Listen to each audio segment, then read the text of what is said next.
দেখ, আমাদের যদি বলে ওয়েটেড মিন বের করতে, মানে দুইটা আলাদা আলাদা স্যাম্পল আছে, সেই দুইটা আলাদা স্যাম্পলের যদি একটা মিন বের করতে বলে আর কি, ওভারঅল মিন, তাহলে আমরা কিভাবে বের করব? এটার একটা সূত্র দেওয়া আছে।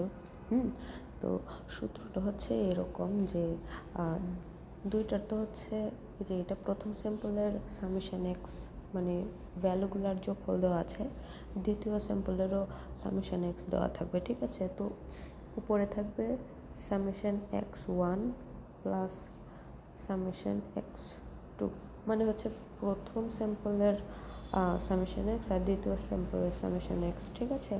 ডিভাইডেড বাই এই যে প্রথম স্যাম্পলের যে স্কোর আছে, যতগুলা নাম্বার আছে আর কি, সেটা n1 প্লাস দ্বিতীয় স্যাম্পলের কতগুলা স্কোর আছে সেইগুলো আর কি, n-এর মান, হ্যাঁ? তো n2।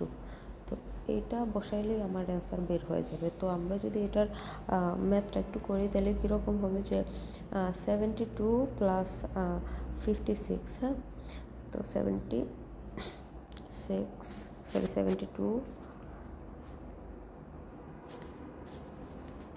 প্লাস 56, হ্যাঁ, 128। এটাকে ডিভাইড করতে হবে n1 প্লাস n2 দিয়ে, ঠিক আছে? এখানে n1 হচ্ছে আমার 12 আর n2 হচ্ছে 8, ঠিক আছে? এই যে আমার ওয়েটেড মেন যেটা আর কি, সেটা হচ্ছে মানে ওভারঅল মেন অ্যান্সার হচ্ছে 6.4। এখানে একটা জিনিস যে এই যে বের হয়েছে যে 6.4, দেখ এটা কিন্তু এই যে এই মিনের কাছাকাছি, ঠিক আছে? এই মিনের কাছাকাছি কেন? কারণ এটাতে n-এর মান বেশি ছিল, মানে এটা একটু ভারী স্যাম্পল ছিল, হ্যাঁ?